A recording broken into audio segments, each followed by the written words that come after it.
तो नमस्कार dear student, अपने आज मानव रोग के पार्ट 4 के अंदर अपने बात करेंगे जो विषाणु जनित रोग हैं। कुछ विषाणु जनित रोग अपने मानव रोग के पार्ट 3 के अंदर अपने पढ़ चुके हैं और कल अपनी क्लास नहीं डाल पाया तो कुछ मतलब प्रॉब्लम आने की वजह से ये कल है वो क्लास नहीं डाल पाया था। ठीक है, तो आज अपनी बात करते हैं मानव रोग के पार्ट 4 के अंदर जो विषाणु जनित रोग है। देखिए,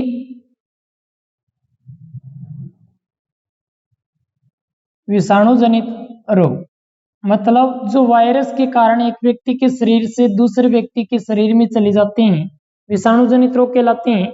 और अपने कुछ विषाणु जनित रोग पढ़ भी चुके हैं मानव रोग पार्ट 3 के अंदर।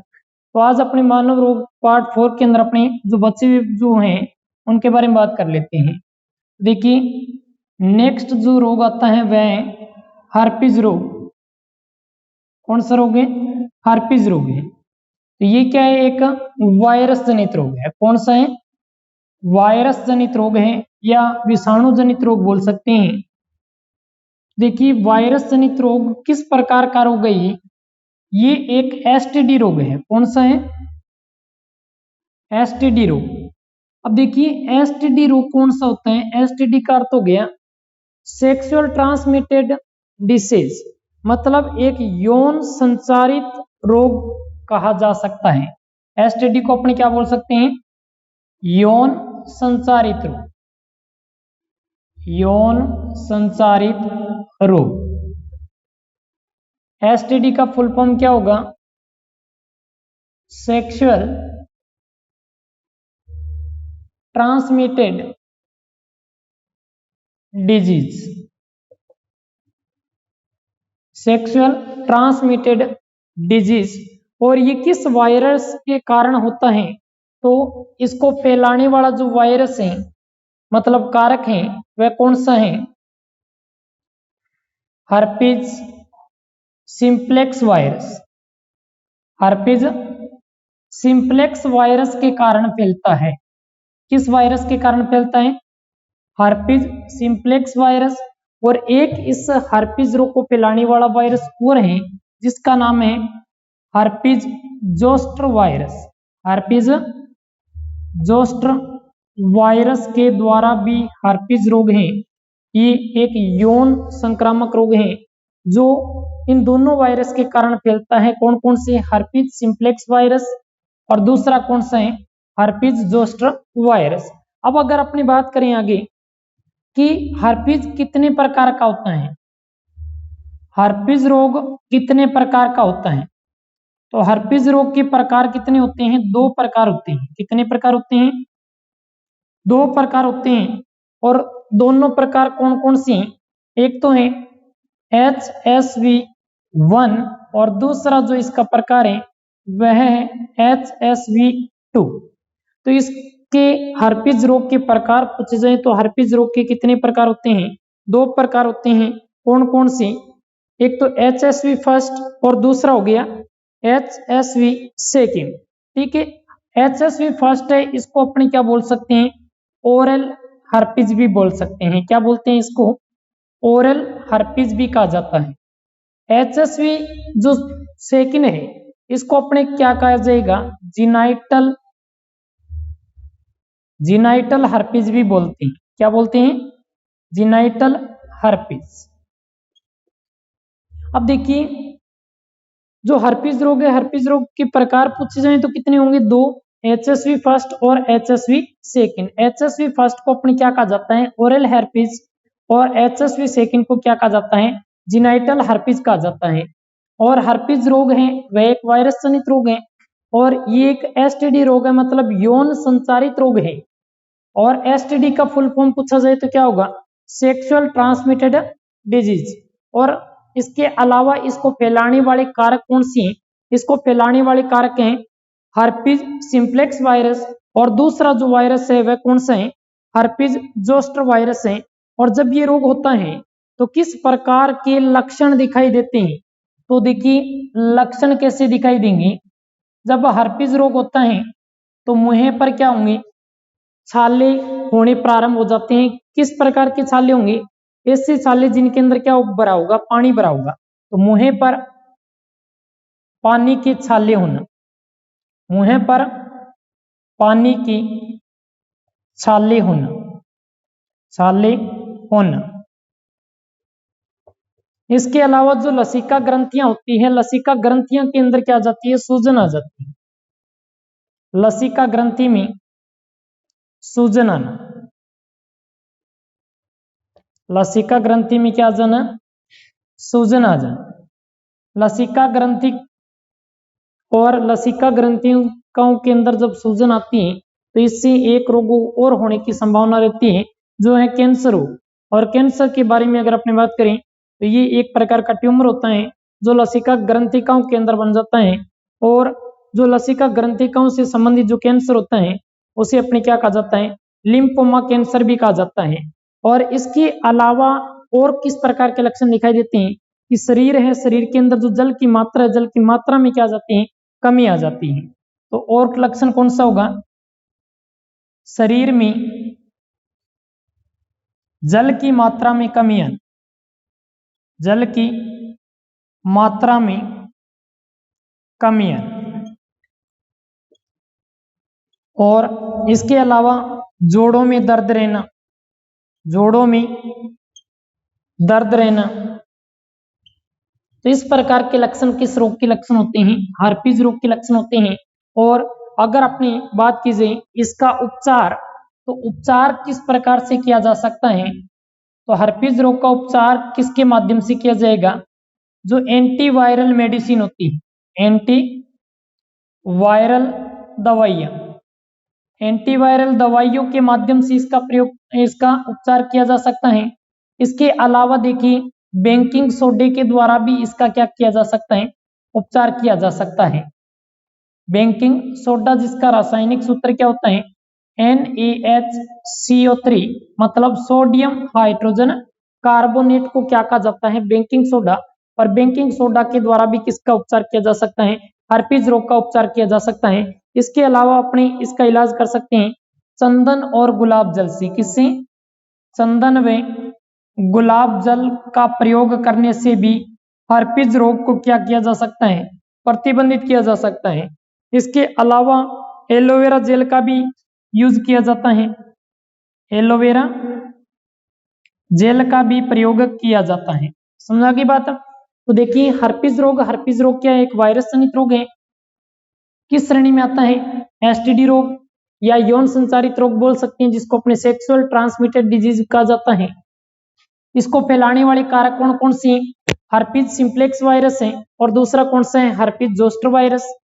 हर्पीज रोग के प्रकार पूछे जाए कितने प्रकार का होता है, 2 प्रकार का होता है। कौन कौन सा, HSV फर्स्ट जिसे अपने क्या कहा जाता है, ओरल हर्पीज भी कहा जाता है। दूसरा है HSV सेकेंड जिसे अपने जेनाइटल हर्पीज भी कहा जाता है।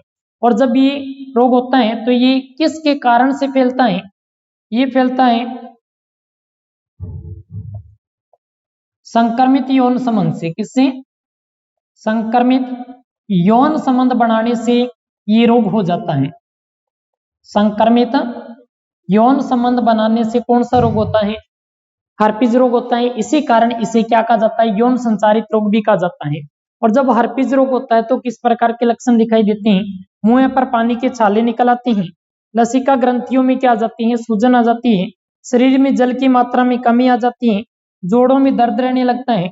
और इस हर्पीज रोग का उपचार किसके द्वारा किया जाएगा, एंटीवायरल या बेकिंग सोडा जिसको अपने NaHCO3 मतलब सोडियम हाइड्रोजन कार्बोनेट कहा जाता है, चंदन और गुलाब जल।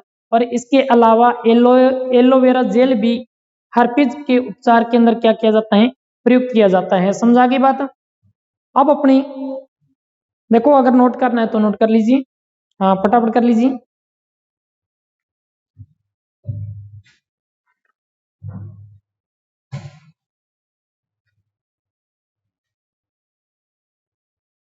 कर लिया नोट।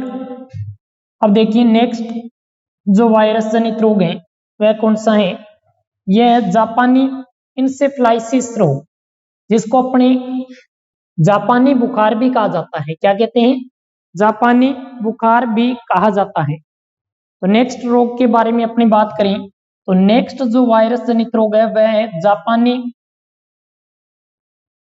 इंसेफलाइटिस रोग। जापानी इंसेफलाइटिस रोग, इसको अपने क्या बोल देते हैं, इसको कहा जाता है जापानी बुखार। तो इसका दूसरा नाम क्या होगा, जापानी बुखार हो जाएगा। क्या हो जाएगा, जापानी बुखार हो जाएगा।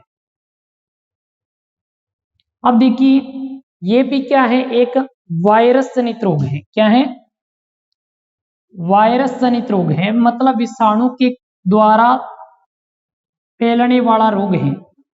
अब इसके बाद अगर अपने से पूछ लिया जाए कि इसका वाहक कौन होता है, तो इसका वाहक होता है मादा क्यूलेक्स मच्छर, जिसको अपने कहा जाता है जापानी मच्छर। क्या कहा जाता है, जापानी मच्छर भी कहा जाता है।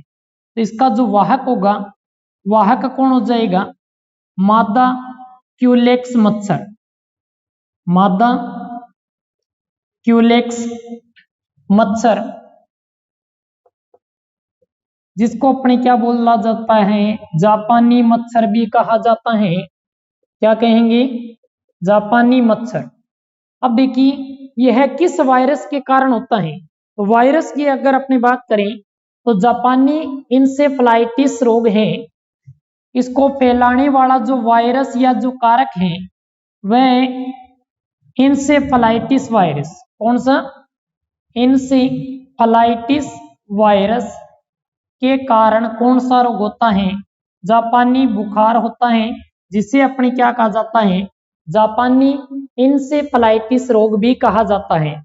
अब देखिए इसका जो उपचार है, उपचार किसके द्वारा किया जाएगा और इसके अंदर किस प्रकार के लक्षण दिखाई देते हैं। तो लक्षण की अगर अपनी बात करें तो देखिए लक्षण कैसे दिखाई देंगे, ये एक प्रकार का जापानी बुखार है, तो शरीर के अंदर क्या आ जाएगा, बुखार आएगा। बुखार आएगा तो क्या होगा, बदन दर्द होगा, और बदन दर्द होगा और इसके साथ साथ हड्डियों में क्या रहेगा, दर्द रहेगा। किस में दर्द रहेगा, हड्डियों में हल्का दर्द रहेगा। तो इसके लक्षण क्या हो जाएंगे, बुखार आना, बदन दर्द होना, हड्डियों में हल्का दर्द होना। समझा की बात। अब देखिए अपने से पूछ लिया जाता है कि जापानी इंसेफ्लाइटिस रोग के प्रकार कितने हैं।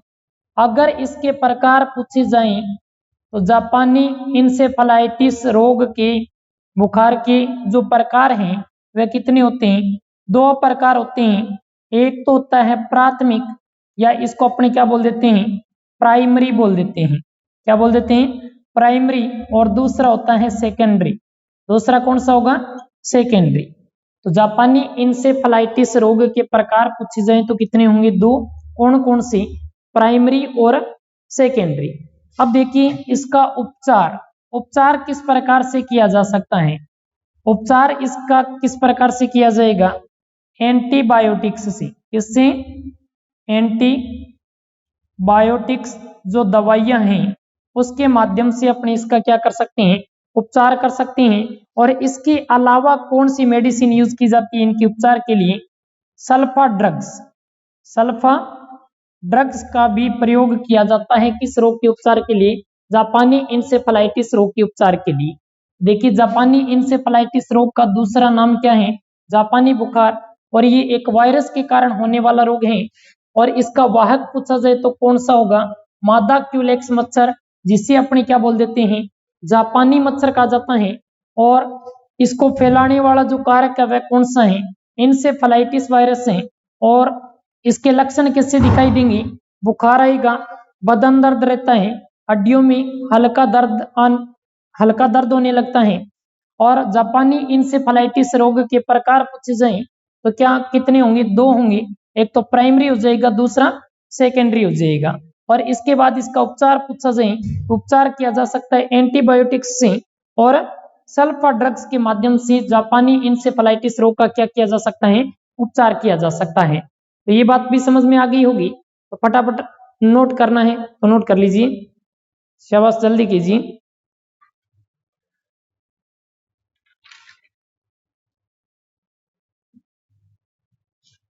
कर लिए नोट। अब अपनी आगे बात करते हैं। नेक्स्ट जो वायरस जनित रोग है वह है डेंगू बुखार। कौन सा बुखार? डेंगू बुखार। डेंगू बुखार का नाम तो सभी ने सुना होगा। तो नेक्स्ट जो विषाणु जनित रोग है वह कौन सा है? डेंगू बुखार है। डेंगू बुखार। अब देखो, डेंगू बुखार की अगर अपनी बात करते हैं तो डेंगू बुखार को और किस नाम से जाना जाता है? तो इसके अन्य नाम पूछे जाए तो इसे कहा जाता है हड्डी तोड़ बुखार। क्या कहते हैं? हड्डी तोड़ बुखार भी कहा जाता है। हड्डी तोड़ बुखार। और इसके अलावा अगर अपनी बात करें तो अपने शरीर के अंदर एक रक्त कणिका पाई जाती है जिससे कहा जाता है प्लेटलेट्स, जो क्या करती है? रक्त का थक्का बढ़ाने का कार्य करती है। और उसका जो निर्माण होता है प्लेटलेट्स का, वो कहाँ होता है? लीवर मतलब यकृत के अंदर होता है। और यकृत के अंदर क्या पाया जाता है? पित्ताशय पाया जाता है। क्या पाया जाता है? पित्ताशय नाम का अंग पाया जाता है। तो उस पित्ताशय के प्रभाव के कारण अपने शरीर के अंदर क्या जाता है? बुखार आ जाता है। इसी कारण इसे कहा जाता है पित्त जवर। क्या कहते हैं? पित्त जवर भी कहा जाता है। तो डेंगू बुखार के अन्य नाम पूछे जाए तो क्या होंगे? हड्डी तोड़ बुखार और पित्त जवर हो जाएगा। और इसको जो फैलाने वाला वायरस है, इसको फैलाने वाला वायरस या कारक पूछा जाए तो कौन सा वायरस होगा? रोटा वायरस हो जाएगा। कौन सा वायरस है? Rota virus. तो डेंगू बुखार है वह किस वायरस के कारण होता है? एक तो रोटा वायरस है और दूसरा जो वायरस है वह अर्बो वायरस। दूसरे वायरस का नाम क्या है? अर्बो वायरस। तो डेंगू बुखार किस वायरस के कारण फैलता है? रोटा वायरस या अर्बो वायरस के कारण फैलता है। अब देखिए, इसका वाहक कौन होता है? इसका वाहक कौन होगा? डेंगू बुखार का वाहक पूछा जाए तो इसका वाहक होता है मादा एडिस इजिप्टाई मच्छर। मादा एडिस इजिप्टाई मच्छर। मादा एडिस इजिप्टाई मच्छर के काटने से कौन सा रोग होता है? डेंगू बुखार होता है। और ये मादा एडिस इजिप्टाई मच्छर कैसा होता है? ये एक चितकबरा मच्छर होता है। मतलब उसके मच्छर के शरीर पर क्या होते हैं? लाइनें ही लाइनें होती हैं। मतलब एक चितकबरा मच्छर जिसका नाम क्या है? मादा एडिस इजिप्टाई मच्छर। और ये कहाँ विकसित ज्यादा होता है? ये स्वच्छ जल में पाया जाता है। किस पे रहता है? ये स्वच्छ जल में रहता है। स्वच्छ जल की सतह पे रहता है। और जब ये किसी व्यक्ति को काटता है तो शरीर के अंदर कौन सा वायरस छोड़ देता है? या तो रोटा वायरस छोड़ देता है या अर्बो वायरस छोड़ देता है, जिसके कारण अपने शरीर के अंदर क्या आ जाएगा? बुखार आ जाता है। और इसी कारण इसे क्या कहा जाता है? हड्डी तोड़ बुखार या पित्त जवर कहा जाता है। तो इसके लक्षण कैसे दिखाई देंगे? लक्षण कैसे दिखाई देंगे? तेज बुखार आएगा। क्या आएगा? तेज बुखार आना। और तेज बुखार आएगा तो हड्डियों के अंदर क्या रहेगा? तेज दर्द रहेगा। भाई अपनी भाषा में बोल देना कि हाड़ टूटा है जी। ठीक है, हाड़ टूटा है मतलब हड्डियों के अंदर क्या हो रहा है? बहुत ज्यादा तेज दर्द हो रहा है। ठीक है, तो इसी कारण इसे क्या कहा जाता है? हड्डी तोड़ बुखार कहा जाता है। तो हड्डियों में तेज दर्द होना, हड्डियों में तेज दर्द होना। इसके अलावा जो शरीर के अंदर प्लेटलेट्स कोशिकाएं पाई जाती हैं, प्लेटलेट्स जो रक्त कणिकाएं होती हैं, इनकी संख्या में क्या आ जाती है? कमी आ जाती है। तो प्लेटलेट्स की संख्या में कमी आना, कमी आना। समझ आगे बात? तो डेंगू बुखार के लक्षण क्या होंगे? तेज बुखार आएगा, हड्डियों में तेज दर्द रहेगा, प्लेटलेट्स की संख्या में कमी आएगी।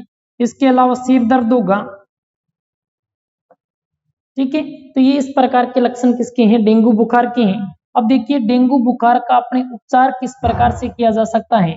तो डेंगू बुखार को रोकने के लिए या डेंगू बुखार का उपचार करने के लिए एक वैक्सीन है जिसका नाम है डेंगू वैक्सिया वैक्सीन, डेंगू वैक्सिया वैक्सीन का प्रयोग किया जाएगा। इसका प्रयोग किया जाएगा, डेंगू वैक्सिया वैक्सीन का प्रयोग किया जाएगा। तो डेंगू बुखार का अन्य नाम पूछा जाए तो क्या होगा? हड्डी तोड़ बुखार, या इसे क्या कहते हैं? पित्त ज्वर। ये किस वायरस के कारण फैलता है? रोटा वायरस या आर्बो वायरस के कारण फैलता है। और इसका वाहक कौन होगा? मादा एडिस इजिप्टाई मच्छर के काटने से यह रोग फैलता है। और मादा एडिस इजिप्टाई मच्छर कहाँ पाया जाता है? स्वच्छ जल की सतह पर पाया जाता है। और इसके लक्षण क्या होंगे? तेज बुखार आएगा, हड्डियों में तेज दर्द रहेगा, प्लेटलेट्स की संख्या में कमी आ जाती है, सिर दर्द रहने लगता है। और इसका उपचार किस प्रकार से किया जा सकता है? डेंगू वैक्सिया वैक्सीन के द्वारा इसका उपचार किया जा सकता है। समझा की बात? नोट कीजिए, फटाफट नोट कर लीजिए, स्क्रीनशॉट ले लीजिए।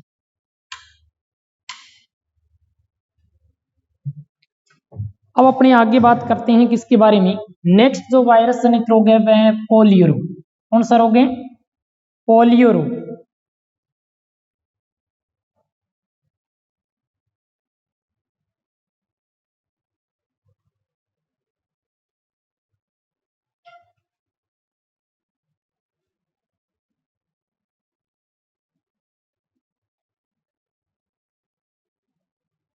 पोलियो रोग ये भी क्या है? एक वायरस जनित रोग है, मतलब विषाणु के द्वारा होने वाला रोग है।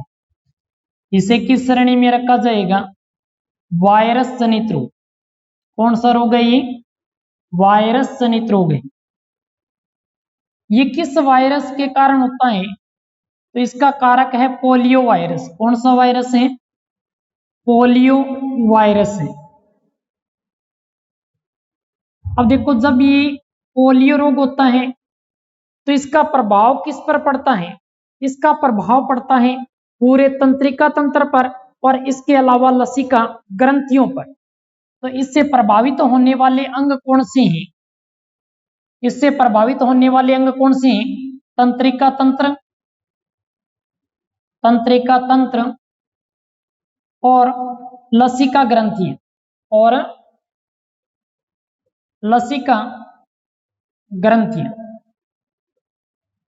जब पोलियो रोग हो जाता है तो उससे सबसे ज्यादा प्रभावित होने वाला अंग कौन सा है? तंत्रिका तंत्र और लसिका ग्रंथियां हैं। समझा की बात? अब देखो, जब ये रोग हो जाता है तो किस प्रकार के लक्षण दिखाई देते हैं? तो लक्षण कैसे दिखाई देंगे?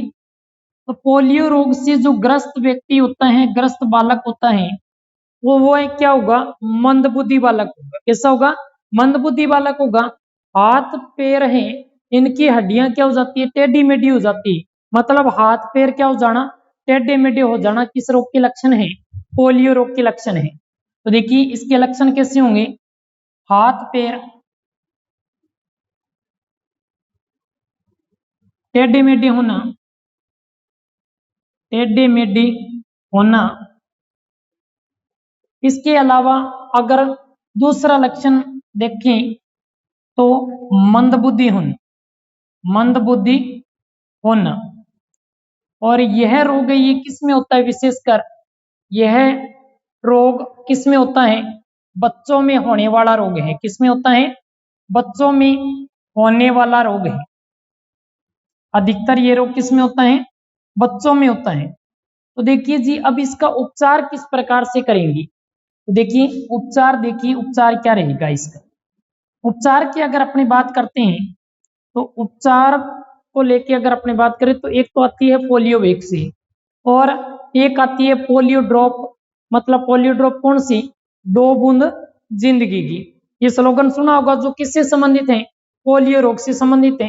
तो देखिए इसका उपचार किसके द्वारा किया जाएगा? पोलियो वैक्सीन के द्वारा। किसके द्वारा? पोलियो वैक्सीन के द्वारा। और दूसरा इसका उपचार है पोलियो ड्रॉप। Polio drop. देखो, पोलियो वैक्सीन और पोलियो ड्रॉप पूछ लिया जाता है कि पोलियो ड्रॉप की खोज किसके द्वारा की गई थी? तो पोलियो ड्रॉप के खोजकर्ता कौन थे? एल्बर्ट साविन थे। कौन थे? एल्बर्ट साविन के द्वारा किसकी खोज की गई थी? पोलियो ड्रॉप की खोज की गई थी। और इसके अलावा अगर अपने से पूछ लिया जाए कि पोलियो वैक्सीन है, पोलियो वैक्सीन की खोज किसके द्वारा की गई थी, तो पोलियो वैक्सीन की खोज करने वाले वैज्ञानिक थे जिनका नाम था जॉन साल्क। क्या नाम था? John Salk. समझा गई बात? तो देखिए पोलियो रोग है वह क्या एक वायरस जनित रोग है। इसको फैलाने वाला जो कारक है वह कौन सा है? पोलियो वायरस है। और जब पोलियो रोग हो जाता है तो इसका प्रभाव किस पर पड़ता है? तंत्रिका तंत्र और लसिका ग्रंथियों पर पड़ता है। तो इसमें किस प्रकार के लक्षण दिखाई देते हैं? हाथ पैर टेढ़े मेढ़े हो जाते हैं, बालक मंदबुद्धि होगा, और ये अधिकतर किस में होने वाला रोग है? बच्चों में होने वाला रोग है। और इसका उपचार किस प्रकार से किया जा सकता है? पोलियो वैक्सीन या पोलियो ड्रॉप के द्वारा इसका उपचार किया जा सकता है। और इसके खोजकर्ता कौन है? John Salk. और पोलियो ड्रॉप के खोजकर्ता कौन है? एल्बर्ट साविन के द्वारा पोलियो ड्रॉप की क्या की गई थी? खोज की गई थी। अब अगर अपनी बात करें कि पोलियो का सर्वप्रथम पहला रोगी कहाँ मिला था, तो पहला रोगी कहाँ मिला था? राजस्थान में। राजस्थान में पोलियो का पहला रोगी मिला था अजमेर में। और पूछ लिया जाए कि राजस्थान में पोलियो का अंतिम रोगी किस वर्ष में मिला था, तो पोलियो का अंतिम रोगी देखा गया था कब? 2017 में। इसके बाद आज तक पोलियो का कोई भी रोगी नहीं पाया गया है। समझा गई बात? तो ये थे अपने बेटा वायरस जनित रोग।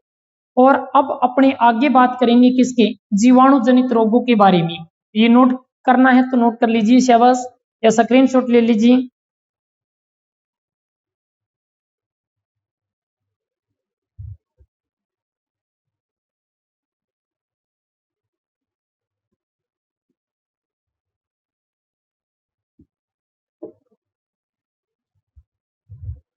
कर लिया नोट?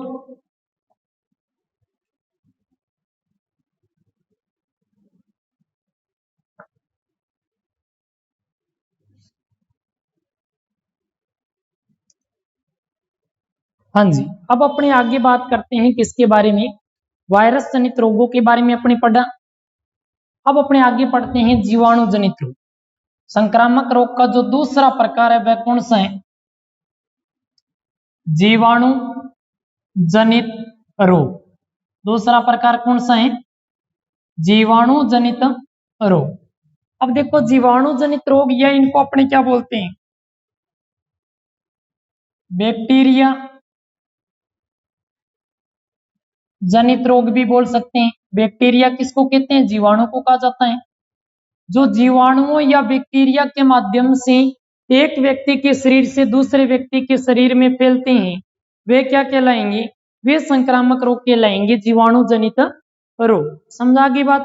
तो अब अपने जीवाणु जनित रोग में एक एक रोग को लेके अपनी बात करेंगे और इसका पूरा कंटेंट देने का आपको मैं प्रयास कर रहा हूं। तो देखिए विषाणु ये सॉरी जीवाणु जनित रोग के अंदर पहला जो रोग है वह कौन सा है? हैजा रोग। कौन सा रोग है?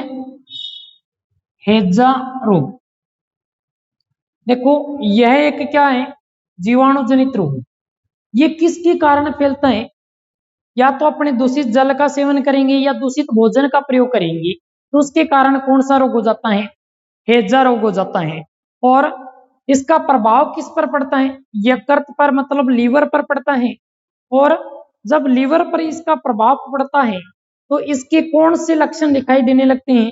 उल्टी लगनी प्रारंभ हो जाती है, उल्टी आनी स्टार्ट हो जाती है, दस्त लगने स्टार्ट हो जाते हैं। तो ये इस प्रकार के लक्षण किसके होते हैं? हैजा रोग के होते हैं।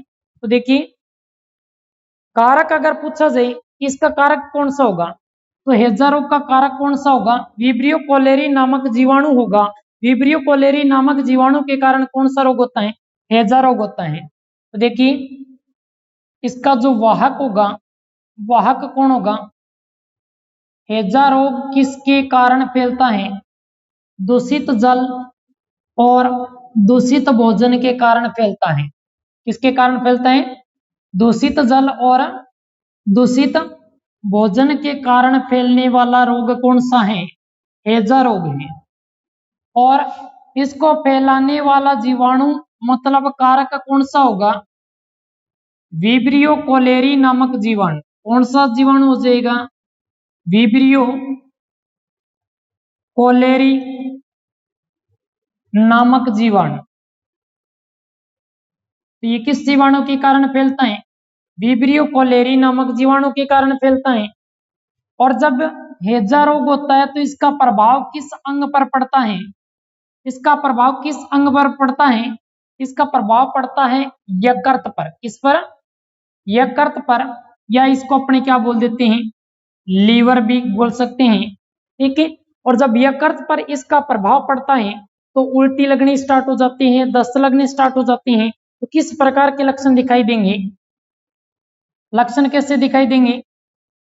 उल्टी आना, उल्टी आना,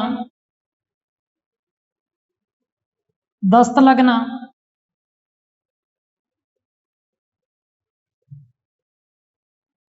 पेट में मरोड़ी आना, पेट में मरोड़ी आना। ठीक है, ये इस प्रकार के लक्षण किस रोग के होते हैं?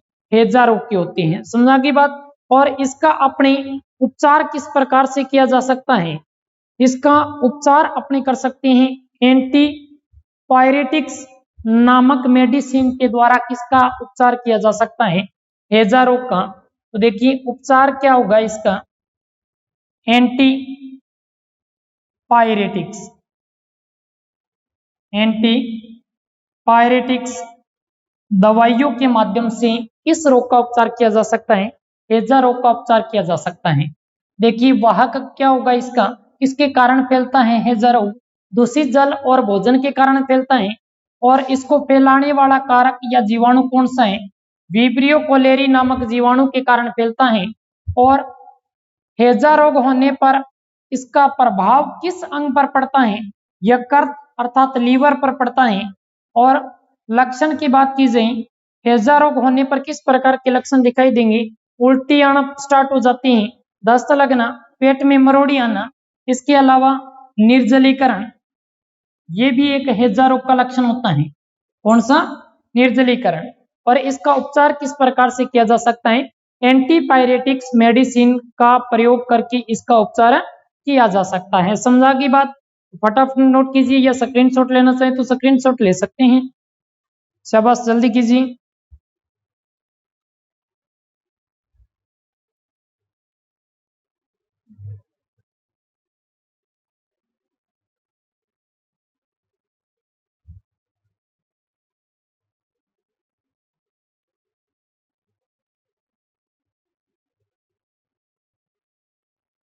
कर लिया नोट? अब अपनी बात करते हैं नेक्स्ट जीवाणु जनित रोग की। और नेक्स्ट जो जीवाणु जनित रोग है वह है सिफिलिस रोग। कौन सा रोग है? सिफिलिस रोग। तो नेक्स्ट जो जीवाणु जनित रोग है वह कौन सा है? सिफिलिस रोग। सिफिलिस रोग ये भी एक जीवाणु जनित रोग है। और ये किस श्रेणी में आ जाता है? यौन संचारित रोग की श्रेणी में आ जाता है। तो इसको भी अपने क्या बोला जाएगा? एसटीडी रोग बोला जाएगा। क्या बोला जाएगा? सेक्सुअल ट्रांसमिटेड डिजीज कहा जाएगा, या अपने इसको कहा जाएगा यौन संचारित रोग। यौन संचारित रोग भी बोल सकते हैं। समझा की बात? अब देखो सिफिलिस रोग है।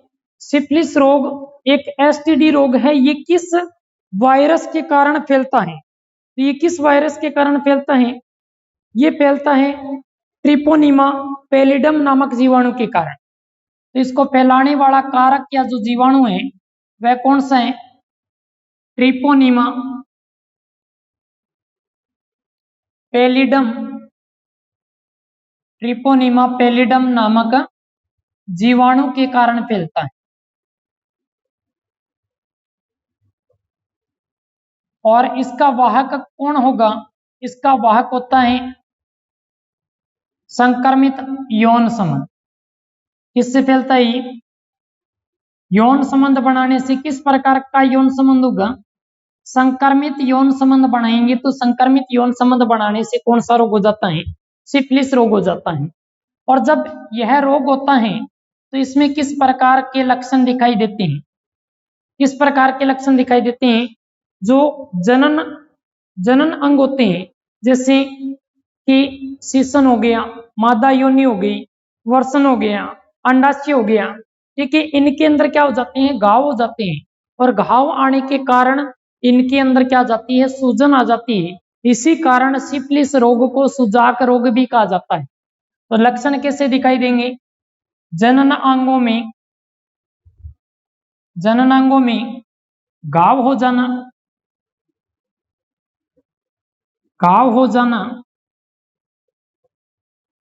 जननांगों में सूजन आ जाना, जननांगों में सूजन आ जाना,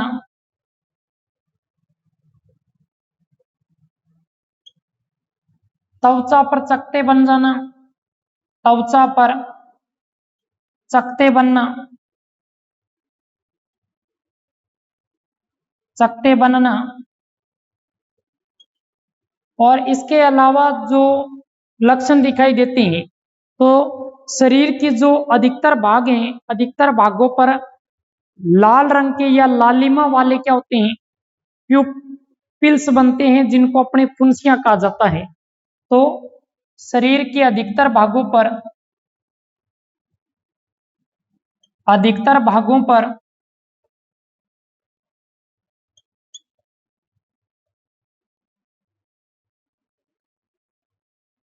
लालिमा युक्त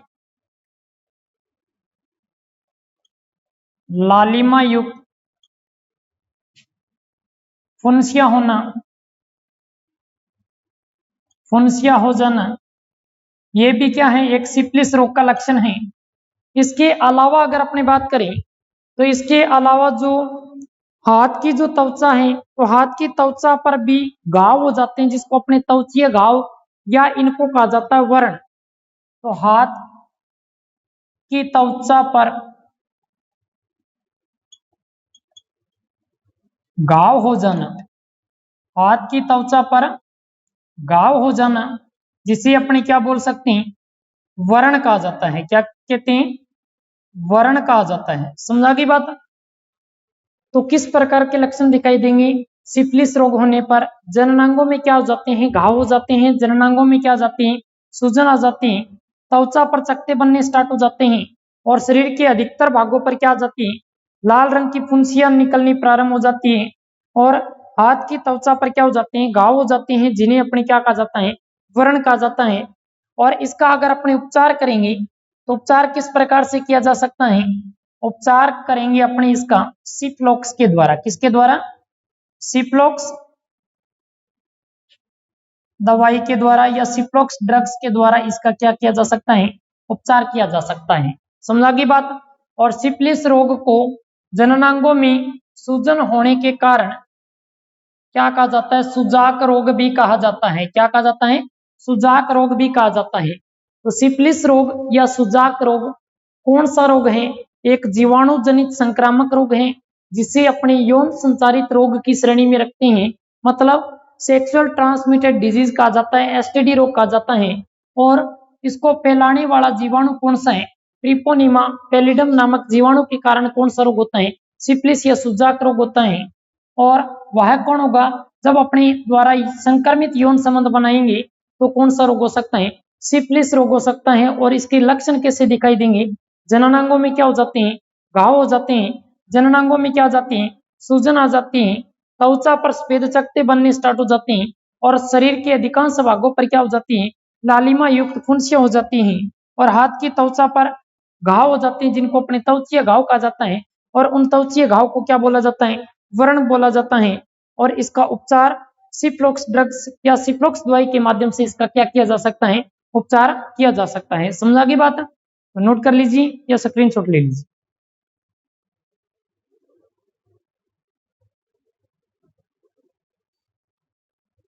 कर लिया नोट। नेक्स्ट देखिए, नेक्स्ट जो जीवाणु जनित रोग है वह कौन सा है,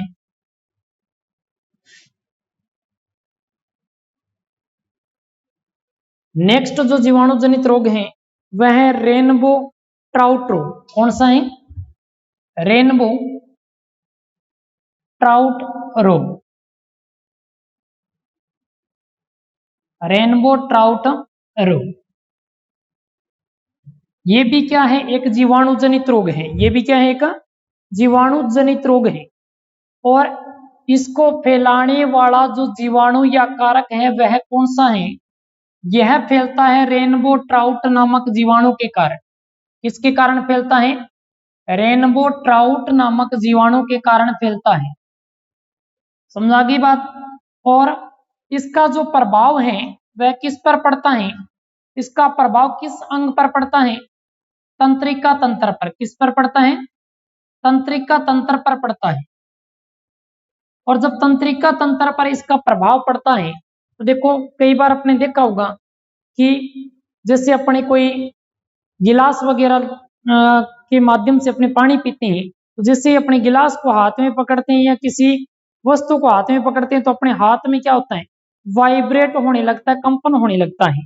ठीक है, तो यह लक्षण किस रोग का होता है? रेनबो ट्राउट रोग का। ठीक है, मतलब तंत्रिका तंत्र क्या हो जाएगा? कमजोर हो जाएगा। तो इसके कारण हाथ में क्या होगा? कंपन होना प्रारंभ हो जाता है। हाथ में कंपन होना, यह किस रोग का लक्षण है? रेनबो ट्राउट रोग का लक्षण है। और जब इस प्रकार का लक्षण दिखाई देता है या रेनबो ट्राउट रोग हो जाता है तो इसका उपचार किसके माध्यम से करेंगे? इसका उपचार किस मेडिसिन से किया जाएगा? सल्फा ड्रग्स से इसका उपचार किया जा सकता है। समझा गई बात? तो रेनबो ट्राउट रोग क्या है? यह एक इस प्रकार का रोग है जिसका प्रभाव किस पर पड़ता है? तंत्रिका तंत्र पर पड़ता है। और जिसके कारण हाथ में क्या होने लगता है? कंपन होने लगता है। और यह किस जीवाणु के कारण होता है? रेनबो ट्राउट नामक जीवाणु के कारण होता है। और इसका उपचार क्या रहेगा? सल्फा ड्रग्स के द्वारा इसका क्या किया जा सकता है? उपचार किया जा सकता है। समझा गई बात? तो नोट कर लीजिए।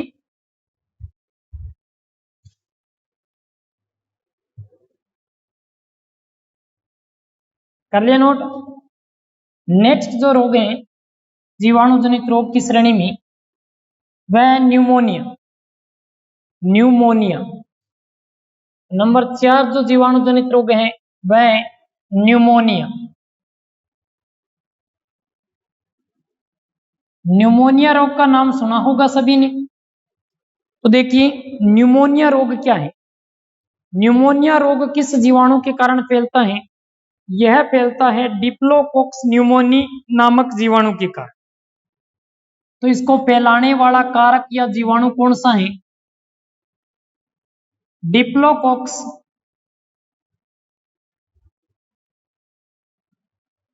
न्यूमोनी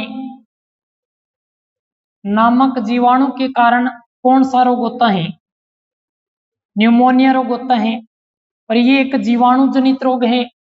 डिप्लोकोक्स न्यूमोनी नामक जीवाणु के कारण एक व्यक्ति के शरीर से दूसरे व्यक्ति के शरीर में जाने वाला एक संक्रामक रोग है। और जब ये रोग होता है तो इसका प्रभाव कौन से अंग पर पड़ता है? इसका प्रभाव किस पर पड़ता है? श्वसन तंत्र पर पड़ता है। किस पर पड़ता है? श्वसन तंत्र पर पड़ता है। मतलब जब न्यूमोनिया रोग हो जाएगा तो श्वास लेने में क्या आएगी? कठिनाई होगी। तो इसका जो प्रभाव दिखाई देगा वह किस पर दिखाई देगा? श्वसन तंत्र पर दिखाई देता है। तो मतलब लक्षण कैसे दिखाई देंगे? लक्षण कैसे उत्पन्न होंगे? श्वास लेने में कठिनाई होगी। श्वास लेने में कठिनाई होना। और श्वास लेने में कठिनाई होगी तो किसके कारण होगी? क्योंकि फेफड़ों में क्या हो जाती है? जकड़न पैदा हो जाती है। तो फेफड़ों में क्या आ जाएगी? जकड़न आ जाएगी। फेफड़ों में जकड़न उत्पन्न होना। फेफड़ों में जकड़न उत्पन्न होना। तो जब न्यूमोनिया रोग होता है तो किस प्रकार के लक्षण दिखाई देते हैं? श्वास लेने में कठिनाई होगी, फेफड़ों में जकड़न उत्पन्न हो जाती है। तो इसका उपचार किसके माध्यम से किया जाएगा? तो न्यूमोनिया का उपचार है वो किसके द्वारा किया जाएगा? स्ट्रेप्टोमाइसिन। स्ट्रेप्टोमाइसिन मेडिसिन के द्वारा क्या किया जा सकता है? न्यूमोनिया का उपचार किया जा सकता है। समझा की बात। तो न्यूमोनिया रोग को फैलाने वाला कारक कौन सा है? डिप्लोकोक्स न्यूमोनी नामक जीवाणु है। इसका प्रभाव किस अंग पर पड़ता है? श्वसन तंत्र पर। और इसके कारण किस प्रकार के लक्षण दिखाई देते हैं? श्वास लेने में कठिनाई होती है और फेफड़ों में क्या आ जाती है? जकड़न आ जाती है। और उपचार क्या किया जाएगा इसका? स्ट्रेप्टोमाइसिन है। समझा की बात? क्लियर है? नोट कर लीजिए।